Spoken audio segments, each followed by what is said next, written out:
चर्चा की शुरुआत मनीष जी आपके साथ करते हैं। सीट वाइज हम बात बाद में करेंगे, पहले पूरे बस्तर इलाके को लेकर बात करते हैं। कोई खास पहलू जो आप इस चुनाव प्रचार के दौरान देख पाए हो, जो पहले से आपको कुछ अलग लगा हो, जो आपको देखकर ऐसा लगा हो कि इस बार ही बस्तर में यह दृश्य देखने को मिल रहा है, ऐसे कोई बिंदु जो आप साझा करना चाहे हमारी इस चर्चा के अंतर्गत?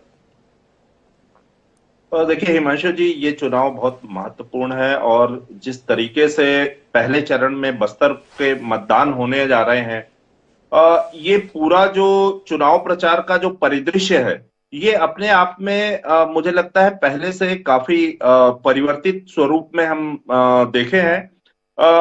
इस दौरान सबसे महत्वपूर्ण बात ये आई है कि इस चुनाव में मतलब आज चुनाव प्रचार समाप्त होने को है, बावजूद उसके पब्लिक खामोश है। मतदाता का खामोश रहना कहीं ना कहीं इस बात को इंगित करता है कि या तो वो कंफ्यूज है या फिर उसने तय कर लिया है कि मुझे किसके साथ जाना है, किसके साथ नहीं जाना। दूसरी बात यह है कि जो चुनाव प्रचार में इस दौरान जो खामोशी राजनीतिक दलों के द्वारा भी रही है, चाहे वो सत्तारूढ़ कांग्रेस पार्टी के द्वारा रही हो या भारतीय जनता पार्टी के द्वारा रही हो, ये दोनों दलों के प्रत्याशी और खासकर भारतीय जनता पार्टी का तो की जो पहली सूची है वो लगभग 2.5 महीने पहले घोषित हो गई, बावजूद और उसमें 2 प्रत्याशी बस्तर के मिले, एक बस्तर का और एक कांकेर सीट पे जी। बावजूद इसके चुनाव प्रचार जो है वो बड़ी खामोशी से चला। भारतीय जनता पार्टी ने मुझे लगता है बहुत खामोशी से या इसको लेकर के कोई रणनीति नहीं बनाई और कहीं ना कहीं मुझे लगता है कि प्रत्याशी को काफी समय तक अकेला छोड़ा गया। भारतीय जनता पार्टी की यह रणनीति थी या प्रत्याशियों के ऊपर उनका जो ओवर कॉन्फिडेंस, ये चीजें समझ में नहीं आई।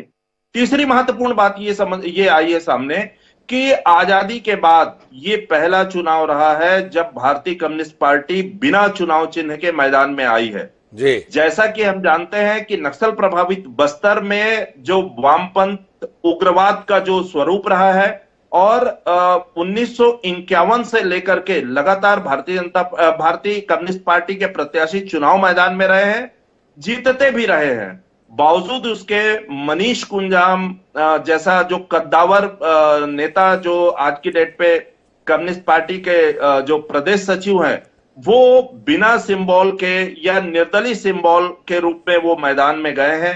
तो मुझे लगता है ये भी एक बड़ी बात है।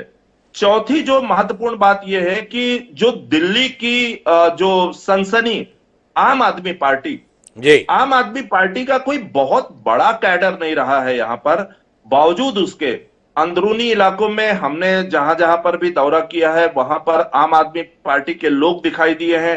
कुछ जगहों पर उनके जो फॉर्म भी निरस्त हुए हैं, बावजूद उसके मुझे लगता है इस बार आम आदमी पार्टी का जो प्रदर्शन वो काफी हद तक चौंकाएगा।